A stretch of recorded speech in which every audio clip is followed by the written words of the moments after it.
जी औज़ुबिल्लाहि मिनश्शैतानिर्रजीम बिस्मिल्लाहिर्रहमानिर्रहीम। आप सबका बहुत बहुत शुक्रिया। हालात आपके सामने हैं, क्या सूरत हाल सूबे सिंध के अंदर चल रही है। पिछले 1.5 साल से, या अंदाज़न आप कह सकते हैं कि पिछले 2 साल से पूरे सूबे के अंदर एक मुहिम चल रही है बेशतर सियासी जमातों की तरफ से कि सूबे सिंध के हालात दिन ब दिन बद से बदतर होते जा रहे हैं। और कैंपेन चलती रहीं, हड़तालें होती रहीं, एहतजाज होते रहे और ये डिमांड करते रहे सिंध असम्बली के अंदर भी, सड़कों पे भी, इलेक्शन कमीशन के बाहर भी, अदालतों के भी चक्कर लगाते रहे और मिन्नत समाज करते रहे, दरख्वास्तें जमा कराते रहे, पिटिशन जमा कराते रहे कि सूबे सिंध के अंदर जो हैं वो बल्दियाती इलेक्शंस जल्द से जल्द हो जाएँ। सूबे सिंध के हालात बहुत ज़्यादा ख़राब हैं। लोगों को जो बेसिक नेसेसिटीज़ हैं, जो सहूलियात हैं वो मिल नहीं रही हैं। आवाम को पीने का पानी मुयस्सर नहीं है। सिंध में सफाई सुथराई का निज़ाम मौजूद नहीं है। हस्पतालों के बुरे हाल हैं। तालीम का निज़ाम तबाहाली का शिकार है और पाकिस्तान पीपल्स पार्टी एक गहरी नींद सो रही है। हमने ये भी डिमांड किया सिंध असम्बली के अंदर, अदालतों में डिमांड किया कि आर्टिकल 140A के तहत सूबे सिंध के अंदर जो बल्दियाती कानून है उसके अंदर तरमीम करके एक ऐसा अच्छा कानून बनाया जाए जिसके ज़रिए इलेक्शंस होएं और उस इलेक्शंस के अंदर जो जीत के कराची का मेयर आए वो आवाम की खिदमत कर सके। वो तो सब कुछ हो नहीं सका, लेकिन शुक्र अल्हम्दुलिल्लाह चीफ जस्टिस साहब ने अहकामात अपने ज़रूर दे दिए कि आर्टिकल 140A के तहत वो तरमीम तमाम की जाएँ जिसके ज़रिए आवाम को बुनियादी सहूलियात फ़राहम की जाए।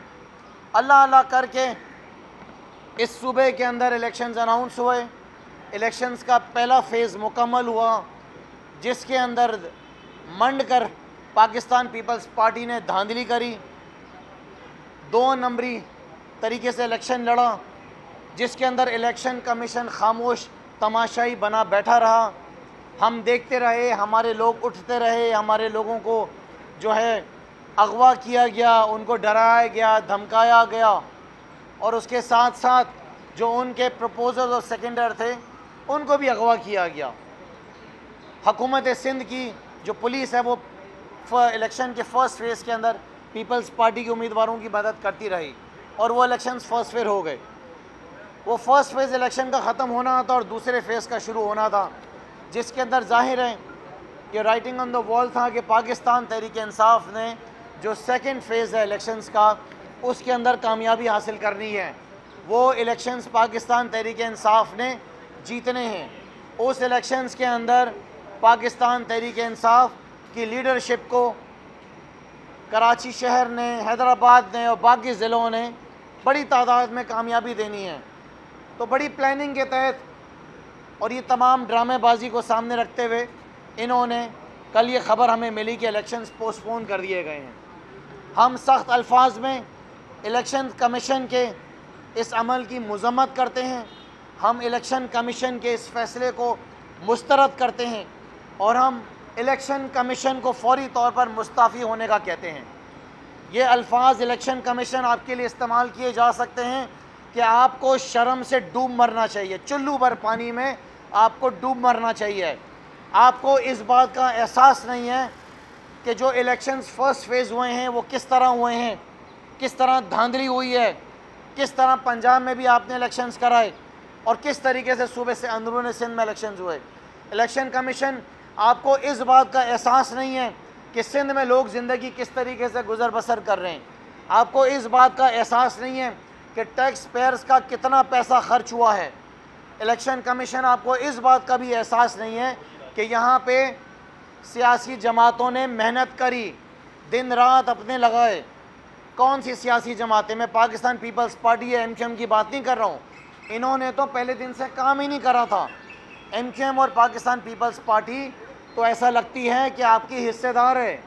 इनको तो लग रहा है कि पहले से मालूम था कि इलेक्शन पोस्टपोन होंगे। ना इनकी कोई कैंपेन थी, ना इनकी कोई कोशिशें थी। लेकिन अगर कोई सियासी जमात काम कर रही थी, जो मेहनत कर रही थी, जो लोगों से मिल रही थी, जो कैंपेन कर रही थी, वो पाकिस्तान तहरीक इंसाफ थी। हर शख्स ये जानता था कि जो सेकंड फेज़ इलेक्शंस होंगे उस इलेक्शंस के अंदर पाकिस्तान तहरीक इंसाफ का कराची के अंदर मेयर आएगा। इसी बात का खौफ था पाकिस्तान पीपल्स पार्टी को और MQM को भी। सबसे पहले तो हुकूमत सिंध अपनी पोजीशन क्लियर करे कि क्या पाकिस्तान पीपल्स पार्टी इलेक्शन कमीशन के इस फैसले को सपोर्ट करती है। हम समझते हैं कि लाजमी सपोर्ट करती है और आप हिस्सेदार हैं इसके, क्योंकि हमें यह भी मालूम चला है कि चीफ सेक्रेटरी ने इलेक्शन कमीशन सिंध को ख़त लिखा और इलेक्शन कमीशन सिंध ने इलेक्शन कमीशन पाकिस्तान से कह के इन इलेक्शंस को पोस्टपोन करवाया है। जो वजूहात बताई गई हैं, उन वजूहात के अंदर जो सबसे अहम चीज़ बताई गई है वो बारिश बताई गई है कि जब ज़्यादा बारिश आएगी तो ज़्यादा पानी आएगा, क्योंकि सोच वही है ना, दिमाग में फतूर ही वही है। तो जब ज़्यादा बारिश आएगी, ज़्यादा पानी आएगा तो इलेक्शन नहीं हो सकेगा। दुनिया के अंदर बर्फ़बारी होती है, एक्सट्रीम टेम्परेचर्स होते हैं, बारिशें होती हैं और पूरा मुल्क चलता रहता है। यहाँ पे सूबे सिंध के अंदर 10 मिनट बारिश होती है और शहर आपका बंद हो जाता है। सो ये नालायकी किसकी है? ये नालायकी तो हुकूमत सिंध की है। हुकूमत सिंध जानती थी कि वो मैनेज नहीं कर सकती है बारिशों को। आप अंदाज़ा लगाएं कि इस सूबे के इंफॉर्मेशन मिनिस्टर ने 2 अरब रुपए के पिछले दिनों एडवर्टाइजमेंट रिलीज़ की हैं। ये 2 अरब रुपए के कराची शहर के और हैदराबाद के नालों को साफ़ करने में इस्तेमाल नहीं किए जा सकते थे। हमारे वज़ीर आज़म इमरान खान ने शहर कराची के 3 बड़े नालों को साफ़ करवाया। उसकी वजह क्या थी? उसकी वजह यह थी कि जब शहर कराची के अंदर अल्लाह की रहमत आती थी, बारिश वो ज़हमत में तब्दील हो जाती थी। लेकिन ये नालायक पाकिस्तान पीपल्स पार्टी ये शहर के छोटे नाले साफ़ नहीं कर सकी। जो पाकिस्तान पीपल्स पार्टी की सिंध हुकूमत ने इस सूबे का हशर किया है, आवाम की चीखें निकली हुई हैं। हर क़यामत सबसे पहले जो है वो सूबे सिंध के अंदर आती है। बच्चे थर में मर रहे हैं तो सूबे सिंध में मर रहे हैं, एड्स हो रहे हैं, लोग एड्स से मर रहे हैं तो लड़काना के अंदर मर रहे हैं। पीने के पानी का बुहरान है, नलकों में पानी नहीं आता है, टैंकर्स माफिया का राज है तो वो सूबे सिंध के अंदर है। तालीम का हशर नशर हुआ है तो वो सूबे सिंध के अंदर है। हेल्थ का निज़ाम तबाह है तो वो सूबे सिंध के अंदर हुआ है। लेकिन उसकी सज़ा अवाम को क्यों मिल रही है? उसकी सज़ाएँ दें पाकिस्तान पीपल्स पार्टी को, सिंध हुकूमत को उनकी सज़ाएँ दें। अवाम को किस बात की सज़ा दी जाती है? लिहाजा हम सख्त अल्फाज में इस बात की मज़म्मत करते हैं कि ये जो ज़मीर फ़रोश भी यहाँ पर बैठे हुए हैं, यहाँ पे जो टोला बैठा हुआ है जिसने ये मिलकर आपस में सिलेक्शन को पोस्टपोन कराया है, उनके लिए भी बहुत शर्म का टाइम है। कराची के लोग, हैदराबाद के लोग, उन तमाम इलाकों में जहाँ पे सेकेंड फेज़ इलेक्शन होने थे, मैं ये उनको बताना चाहता हूँ कि ये एक सिस्टमेटिक धांधली थी, सिस्टमेटिक धांधली थी। जो शहर भर के जो DROs हैं वो तमाम डेप्यूटी कमिश्नर्स हैं, उन तमाम डेप्यूटी कमिश्नर्स को बैलेट पेपर्स मिल चुके हैं। अब अगर ये कहते हैं कि 1 महीने के बाद इलेक्शन कराएंगे तो ये डेप्यूटी कमिश्नर्स ने, DROs ने क्या अपने घर में तकिए के नीचे रख के बैलेट पेपर सोएंगे? वो ठप्पे लगाएंगे उसके ऊपर।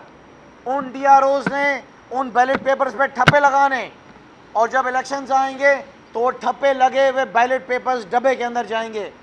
ये है प्री पोल रिगिंग जिसके अंदर इलेक्शन कमीशन मुलविस है। इसीलिए आज हमने सिंध असेंबली में करारदाद जमा करा के election commission of Pakistan, election commission जो सिंध है, हम इनको डिमांड करते हैं कि ये फौरी तौर पे मुस्ताफ़ी हों।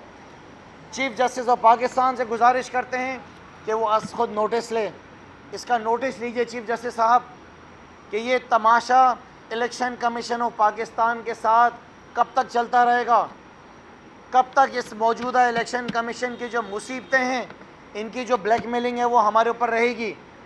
कब हमें इनसे आज़ाद कराया जाएगा? हमें नहीं कबूल ये इलेक्शन कमीशन, ये 2 नंबर इलेक्शन कमीशन हमें नहीं कबूल, जो बाकी सियासी जमातों की पार्टी बनकर काम कर रहा है। अगर ये पार्टी नहीं होता तो इस इलेक्शन को कभी भी जो है पोस्टपोन नहीं किया जा सकता है। मैं उसके साथ साथ ये बात बताना चाहता हूँ कि पाकिस्तान तहरीक इंसाफ ने ये फ़ैसला किया है कि इलेक्शन कमीशन के ख़िलाफ़ हम अदालतों में जाएंगे, हम हाई कोर्ट में जाएंगे, हम सुप्रीम कोर्ट में जाएंगे। और उसके साथ साथ हमने फ़ैसला किया है कि आज शाम 4 बजे हम इलेक्शन कमीशन के बाहर पुरअमन एहतजाज करेंगे इनके इस रवैये के ख़िलाफ़। इनके इस रवैये के ख़िलाफ़ हम एहतजाज करेंगे और जो सियासी जमातें इनके ख़िलाफ़ हैं हम उनको दावत देते हैं कि हमारे साथ आए। और अगर पाकिस्तान पीपल्स पार्टी इसके अंदर मुलविस नहीं है तो जाए इलेक्शन कमीशन के बाहर, पाकिस्तान पीपल्स पार्टी भी जाके एहतजाज करे। और रही बात MQM की, वो सियासी जमात MQM जो कि ज़िम्मेदार है कराची की तबाही की पाकिस्तान पीपल्स पार्टी के साथ मिलकर, वो तो हमेशा से यही चाहती थी। MQM की तो ख्वाहिश थी कि इलेक्शंस किसी तरीके से पोस्टपोन हो जाए। MQM तो ऑलरेडी खौफज़दा थी, खौफ का शिकार थी, और MQM इस बात को बहुत अच्छे तरीके से जानती थी कि ये जो इलेक्शंस हैं, ये इलेक्शंस इन्होंने बुरे तरीके से हारने हैं। MQM इस बात को भी जानती थी कि कराची के लोगों ने इनका असल चेहरा देख लिया है। MQM सहूलतकार है। आज पाकिस्तान के अंदर जो हालात चल रहे हैं, आज पाकिस्तान की जो बर्बादी चल रही है, आज पाकिस्तान की जो इकॉनमी तबाहाली का शिकार है, आज पाकिस्तान का जो स्टॉक एक्सचेंज तबाही की तरफ जा चुका है, आज पाकिस्तान के जो एक्सपोर्टर्स परेशान हैं, आज पाकिस्तान के अंदर डॉलर जो 230 के ऊपर पहुंच गया है, इसके अंदर MQM और पाकिस्तान पीपल्स पार्टी सबसे बड़ी सहूलतकार है। क्यों नहीं MQM ने जब पहला फेज़ था तो उस वक्त इलेक्शंस के लिए उछल रही थी उस तरह? क्योंकि MQM जानती थी कि उनका कोई इंटरेस्ट नहीं है। आखिर के अंदर मैं आपसे एक बात और कहना चाहूँगा कि ये फ़ैसला हुआ था, बल्कि ये हुक्म आया था चीफ जस्टिस साहब की तरफ से कि आर्टिकल 140A के तहत ये इलेक्शंस होने हैं। क्यों नहीं अभी तक उसके ऊपर तरमीम की गई है? क्यों आसिफ अली जरदारी और बिलावल जरदारी अपनी मौजूदा हुकूमत सिंध से ये सवाल करती है कि आवाम को उनके हकूक़ पहुँचाने के लिए आर्टिकल 140A के तहत जो लोकल बॉडी, जो लोकल गवर्नमेंट का बिल है, उसके अंदर तरमीम क्यों नहीं की जा रही है? उसकी वजह क्या है? उसकी वजह यह है कि पाकिस्तान पीपल्स पार्टी ये आवाम की जमात नहीं है, ये इस वक्त बेनज़ीर भुट्टो की जमात नहीं है, जरदारी लीग है। और जरदारी लीग ने कभी इस बात पे यकीन ही नहीं करा है कि आवाम की खिदमत की जाए, आवाम को डिलीवर किया जाए। कल मैं TV में बैठा देख रहा था, मौलाना फजल रहमान, आसिफ अली जरदारी और शहबाज शरीफ दांत निकाल कर हंस रहे थे, दांत निकाल के अपने दांत दिखा रहे थे, और ये आवाम का मजाक उड़ा रहे थे।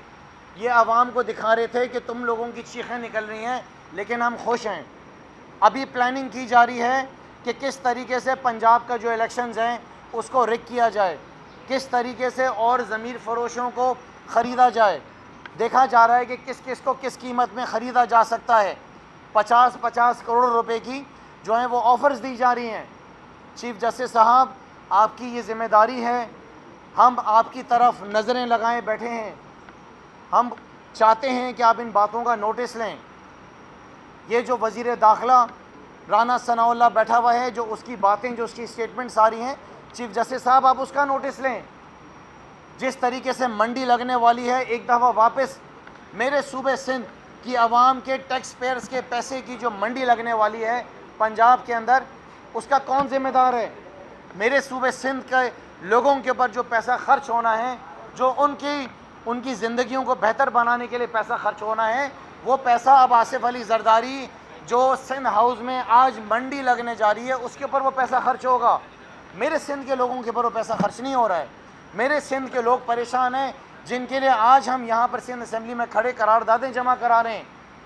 मेरे सिंध के लोगों को आसिफ अली जरदारी पानी नहीं पिला सका, लेकिन वहाँ पे मंडी लगाई हुई है। मेरे सिंध के लोगों को बिलावल जरदारी हॉस्पिटल्स के अंदर इलाज फराहम नहीं कर सका, लेकिन आज मंडी लगाई हुई है ज़मीर फ़रोशों को ख़रीदने के लिए। मेरे सिंध के लोगों को ये सिंध असेंबली जो है पीने का पानी फराहम नहीं कर सकी, लेकिन आज सिंध हाउस में मंडी लगने जा रही है करोड़ों रुपए लगाकर उन ज़मीर फ़रोशों को ख़रीदने के लिए। लेकिन मेरे को यकीन है कि जिस तरीके से ये इलेक्शंस हुए हैं पंजाब के अंदर, तहरीक इंसाफ ने वापस कामयाबी हासिल की है। इंशाअल्लाह ताला अब अपनी ज़मीर को कोई नहीं बेचेगा। वो सारे ज़मीर फ़रोश जो बिकने थे बिक गए, उनकी जगह हम दूसरे लोग कामयाब करा के लेकर आएँ। लिहाजा आखिर के अंदर मैं चीफ जस्टिस ऑफ पाकिस्तान से एक दफ़ा दोबारा गुजारिश करूँगा कि अस खुद नोटिस लिया जाए। सूबे सिंध के अंदर जो सेकंड फेज़ इलेक्शंस पोस्टपोन किए गए हैं, इस इलेक्शन कमीशन ऑफ पाकिस्तान को चीफ जस्टिस साहब हमारी इनसे जान छुड़ाएँ।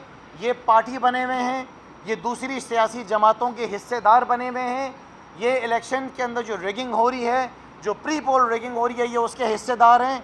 और मैं यही कहूँगा कि इनके लिए शर्म से डूब मरने का मुकाम है कि आज पूरा पाकिस्तान इनके ऊपर थू थू कर रहा है और ये वहाँ पर खड़े बैठे वहाँ पे तमाशा देख रहे हैं। शुक्रिया। भाई सवाल ये है कि आप आर्टिकल 140A का हवाला देते हैं, तो ये आर्टिकल 40A जो है वो केपी में भी अभी तक आपने नाफिज नहीं किया। वहाँ के पंचायती नुमाइंदों को इस आर्टिकल के तहत अख्तियारात आपने नहीं दिए। यहाँ पर आप खुद मुख्तार कराची, खुद मुख्तार हैदराबाद का नारा लगाते हैं, लेकिन ना तो खुद मुख्तार लाहौर का कभी आपने नारा लगाया, ना खुद मुख्तार पिशावर का नारा लगाया। तो ये डबल स्टैंडर्ड आपकी जी, यही तो मज़े की बात है। क्या आपने आवाज़ें सुनी केपी में शोर मचती हुई किसी अपोजिशन जमात की? क्या आपने किसी और शहर में सुना? आपने नहीं सुना, क्योंकि वहाँ पे निचली सतह तक बल्दियाती नुमाइंदों को वो तमाम इख्तियारात दे दिए गए हैं। वहाँ पे लोग परेशान नहीं हैं, वहाँ पे लोग मिनिस्टरों के पीछे नहीं भागते हैं। हॉस्पिटल्स के अंदर ऑपरेशन की डेट्स लेने के लिए MNAs और MPs को फ़ोन नहीं किया जाता है। इसीलिए तो मैं कहता हूँ कि जो हर क़यामत आती है वो सबसे पहले हर मुसीबत सूबे सिंध के अंदर आती है। थर में बच्चे मरते हैं तो सिने में मरते हैं, कुत्ते काट जाते हैं, दवाइयाँ नहीं मिलती हैं। ये तो अल्लाह का शुक्र है कि वज़ीर आज़म इमरान ख़ान यहाँ पे थे जब कोविड आया। किस तरीके से कोविड के दौरान इमरान ख़ान ने पूरे मुल्क भर की आबादी को बचाया।